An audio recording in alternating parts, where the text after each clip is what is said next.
ನಿಯಮಗಳನ್ನು ಪಾಲಿಸಬೇಕಾದ ಅಂಶಗಳ ವಿವರಗಳನ್ನು ದಯವಿಟ್ಟು ಚಾಚು ತಪ್ಪದೆ ಪರಿಪಾಲಿಸಿ. ವಿವರಗಳು ಇಂತಿವೆ. ಅರ್ಜಿಯ ಮುಂಭಾಗದಲ್ಲಿ ಮೇಲೆ ಎಡಬದಿ ಹಾಗೂ ಬಲಬದಿಯಲ್ಲಿ ನಿಮ್ಮ ಇತ್ತೀಚಿನ ಭಾವಚಿತ್ರಗಳನ್ನು ಅಂಟಿಸಬೇಕು.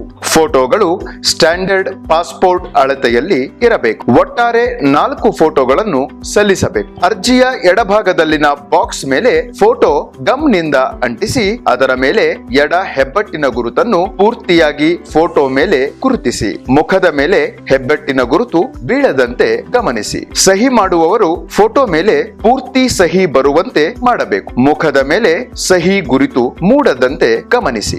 ಅರ್ಜಿಯ ಬಲಭಾಗದಲ್ಲಿ ಫೋಟೋ ಅಂಟಿಸಿ. ಸಹಿ ಅಥವಾ ಎಡ ಹೆಬ್ಬೆಟ್ಟಿನ ಗುರುತನ್ನು ಫೋಟೋ ತಳಗಿನ ಸಹಿ ಬಾಕ್ಸ್ ಅಲ್ಲೇ ಮಾಡಬೇಕು. ಫೋಟೋ ಬ್ಯಾಕ್ ಗ್ರೌಂಡ್ ಸಾಮಾನ್ಯವಾಗಿ ಲೈಟ್ ಕಲರ್ ಆಗಿರಲಿ. ವೈದ್ಯರು ಹೇಳಿದ ಕನ್ನಡಕ ಹೊರತುಪಡಿಸಿ ಇನ್ಯಾವುದೇ ಕಣ್ಣುಗಳು ಕಾಣದೇ ಇರುವ ಕನ್ನಡಕಗಳನ್ನು ಧರಿಸಿದ ಫೋಟೋಗಳನ್ನು ಇಲಾಖೆಯು ಸ್ವೀಕರಿಸುವುದಿಲ್ಲ. ಯಾವುದೇ ಮುಸುಕು ಟೋಪಿ ಧರಿಸಕೂಡದು. ಇನ್ಕಮ್ ಟ್ಯಾಕ್ಸ್ ಡಿಪಾರ್ಟ್ಮೆಂಟ್ ನ ನಿರ್ದೇಶನದಂತೆ ಭಾವಚಿತ್ರಗಳಲ್ಲಿ ಹಣೆಯನ್ನು ಕಾಣಿಸುವಂತೆ ಫೋಟೋಗಳನ್ನು ನೀಡಬೇಕು. ವಿಶೇಷವಾಗಿ ಮುಸ್ಲಿಂ ಮಹಿಳೆಯರಲ್ಲಿ ವಿನಂತಿ, ಬುರ್ಖಾವನ್ನು ಹಣೆಯ ಮೇಲೆ ಬೀಳಿಸದಂತೆ ಭಾವಚಿತ್ರವನ್ನು ನೀಡಬೇಕು. ಅಂಗವಿಕಲರು, ವಿಕಲಚೇತನರು ಪೂರ್ತಿಯಾಗಿ ತೆಗೆದ ಚಿತ್ರಗಳನ್ನು ಕೊಡುವ ಅವಶ್ಯಕತೆ ಇಲ್ಲ. ಬರೀ ಸಾಮಾನ್ಯವಾದ ಮುಖ ಭಾವಚಿತ್ರ ಕೊಟ್ಟರೆ ಸಾಕು. ಎಲ್ಲರೂ ಕಲರ್ ಪಾಸ್ಪೋರ್ಟ್ ಫೋಟೋಗಳನ್ನು ಮಾತ್ರ ಕೊಡಬೇಕು. ಒಟ್ಟಾರೆಯಾಗಿ ಇತ್ತೀಚಿನ 4 ಭಾವಚಿತ್ರಗಳನ್ನು ಕಡ್ಡಾಯವಾಗಿ ನೀಡಬೇಕು. ಅರ್ಜಿಯ ಮೇಲೆ ಯಾವುದೇ ರೀತಿ ಸ್ಟೇಪಲ್ ಪಿನ್ಗಳನ್ನು ಅಂಟಿಸುವಂತಿಲ್ಲ. ಎಲ್ಲಾ ಪುರುಷ ಅರ್ಜಿದಾರರು ಶ್ರೀ ಎನ್ನುವ ಬಾಕ್ಸ್ ನಲ್ಲಿ ಟಿಕ್ ಮಾಡಬೇಕು. ವಿವಾಹಿತ ಮಹಿಳೆಯರು SMT ಅಂದರೆ ಶ್ರೀಮತಿ ಎನ್ನುವ ಬಾಕ್ಸ್ ನಲ್ಲಿ ಟಿಕ್ ಮಾಡಬೇಕು. ಅವಿವಾಹಿತ ಮಹಿಳೆಯರು ಅಂದರೆ ಕುಮಾರಿ ಎನ್ನುವ ಬಾಕ್ಸ್ ನಲ್ಲಿ ಟಿಕ್ ಮಾಡಬೇಕು.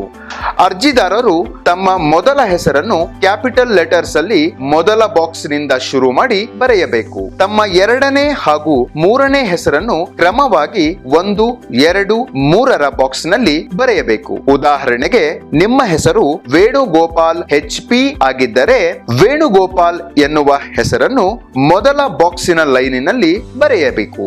2ನೇ ಲೈನಿನಲ್ಲಿ ಮೊದಲನೇ ಇನಿಷಿಯಲ್ ಆದ H ಎನ್ನುವ ಪೂರ್ತಿ ನಾಮವನ್ನು ಬರೆಯಿರಿ. ಅಂದರೆ ಹೊಸ ಹೊಳಲು ಎಂದು ಬರೆಯಬೇಕು. ನಂತರ ಕ್ರಮವಾಗಿ P ಎನ್ನುವ 3ನೇ ನಾಮವನ್ನು ಪೂರ್ತಿ ನಾಮವನ್ನಾಗಿ 3ನೇ ಲೈನಿನಲ್ಲಿ ಪಾರ್ಥಸಾರಥಿ ಎಂದು ಬರೆಯಬೇಕು. ಪೂರ್ತಿ ಅರ್ಜಿಯನ್ನು ಒಂದೇ ಇಂಕಿನ ಪೆನ್ನಿನಿಂದ ಬರೆಯಬೇಕು.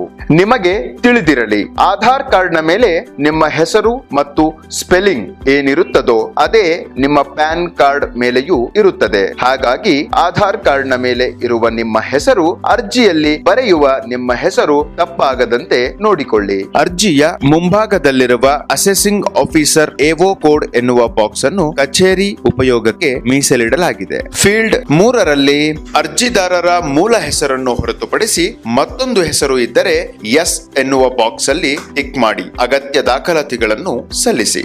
ಯಾವುದೇ ಹೆಸರು ಇಲ್ಲದಿದ್ದರೆ ನೋ ಎಂದು ಟಿಕ್ ಮಾಡಿ. ಫೀಲ್ಡ್ 4ರಲ್ಲಿ ನಿಮ್ಮ ಲಿಂಗ ಮಾಹಿತಿಯನ್ನು ಸಂಬಂಧಿಸಿದ ಬಾಕ್ಸ್ ನಲ್ಲಿ ಟಿಕ್ ಮಾಡಿ. ಫೀಲ್ಡ್ 5ರಲ್ಲಿ ಜನ್ಮ ದಿನಾಂಕವನ್ನು ಪೂರ್ತಿಯಾಗಿ ತುಂಬಬೇಕು. ಆಧಾರ್ ಕಾರ್ಡ್ ಮೇಲೆ ಇರುವ ಜನ್ಮ ದಿನಾಂಕವನ್ನು ಬರೆಯಬೇಕು.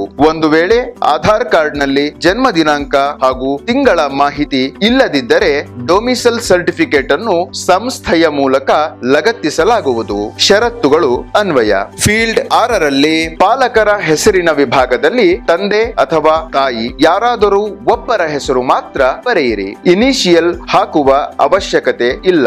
ಒಂದು ವೇಳೆ ಆಧಾರ್ ಕಾರ್ಡ್ ನಲ್ಲಿ ತಂದೆ ಅಥವಾ ತಾಯಿಯ ಇನಿಷಿಯಲ್ ಇದ್ದರೆ ಅದನ್ನು ಬರೆಯಬಹುದು. ಅರ್ಜಿದಾರರ ಸಹಿ ಒಂದೇ ಮಾದರಿಯಾಗಿ ಇರಬೇಕು. ಮಾದರಿ ಗುರುತು ತಪ್ಪಾದಲ್ಲಿ ಅರ್ಜಿ ವಜಾಗೊಳ್ಳುವುದು. ಹಾಗಾಗಿ ಸಹಿ ಒಂದೇ ಮಾದರಿಯಲ್ಲಿ ಇರುವಂತೆ ನೋಡಿಕೊಳ್ಳಿ. ಅರ್ಜಿದಾರರ ವಿಳಾಸದ ವಿವರಗಳು ಕಡ್ಡಾಯವಾಗಿ ಆಧಾರ್ ಕಾರ್ಡ್ ಅನ್ನು ಹೋಲಬೇಕು. ಆಧಾರ್ ಕಾರ್ಡಿನಲ್ಲಿರುವ ವಿಳಾಸವನ್ನೇ ಅರ್ಜಿಯಲ್ಲಿ ನಮೂದಿಸಬೇಕು. ಅರ್ಜಿಯ ಹಿಂಬದಿಯ ಆಯ್ಕೆ 8ರ ಫೀಲ್ಡ್ ಅಲ್ಲಿ ರೆಸಿಡೆನ್ಸ್ ಎನ್ನುವ ಬಾಕ್ಸಿನಲ್ಲಿ ಟಿಕ್ ಮಾಡಿ. ಆಯ್ಕೆ 9ರ ಫೀಲ್ಡ್ ನಲ್ಲಿ ನಿಮ್ಮ ಇಮೇಲ್ ID ಇದ್ದಲ್ಲಿ ತಪ್ಪದೆ ನಮೂದಿಸಿ. ಅರ್ಜಿದಾರರ ಮೊಬೈಲ್ ನಂಬರ್ ಅನ್ನು ಕಡ್ಡಾಯವಾಗಿ ಆಯ್ಕೆ 9ರ ಕಾಲಂ ಅಲ್ಲಿರುವ ಬಾಕ್ಸ್ ನಲ್ಲಿ ನಮೂದಿಸಬೇಕು. ಅರ್ಜಿದಾರರಲ್ಲಿ ಮೊಬೈಲ್ ನಂಬರ್ ಇಲ್ಲವಾದರೆ ಅವರ ಕುಟುಂಬದ ಯಾವುದೇ ಸದಸ್ಯರ ನಂಬರ್ ಅನ್ನು ನಮೂದಿಸಬಹುದು. ಮಾಡಬಹುದು. ಇದರಿಂದ ಇಲಾಖೆಯಿಂದ ನೇರವಾಗಿ ನಿಮ್ಮ ಕಾರ್ಡ್ ನ ಸ್ಟೇಟಸ್ ಮೆಸೇಜ್ ಗಳನ್ನು ಪಡೆಯಲು ಸಹಕಾರಿಯಾಗುತ್ತದೆ. ತಪ್ಪದೆ ನಮೂದಿಸಿ. ಆಯ್ಕೆ 10ರ ಫೀಲ್ಡ್ ಅಲ್ಲಿ ಇಂಡಿವಿಜುವಲ್ ಎನ್ನುವ ಬಾಕ್ಸ್ ಅಲ್ಲಿ ಟಿಕ್ ಮಾಡಿ.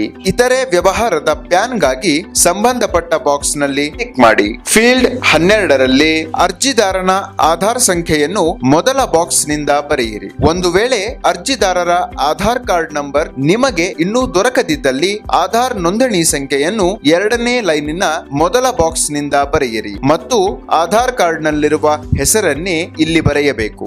ಆಯ್ಕೆ 13ರಲ್ಲಿ ಇನ್ಕಮ್ ಫ್ರಮ್ ಅದರ್ ಸೋರ್ಸ್ ಎನ್ನುವ ಬಾಕ್ಸ್ ನಲ್ಲಿ ಟಿಕ್ ಮಾಡಬೇಕು.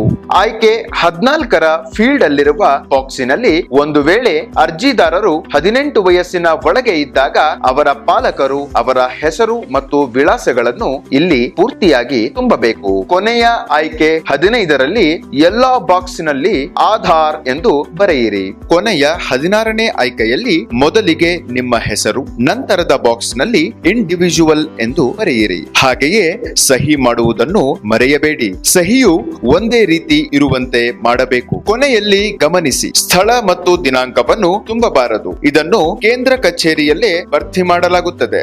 ಬನ್ನಿ ಎಲ್ಲರೂ ಪ್ಯಾನ್ ಕಾರ್ಡ್ ಹೊಂದುವ ಮೂಲಕ ಪಾರದರ್ಶಕ ವ್ಯವಹಾರಗಳನ್ನು ಪ್ರೋತ್ಸಾಹಿಸೋಣ. ಧನ್ಯವಾದಗಳು.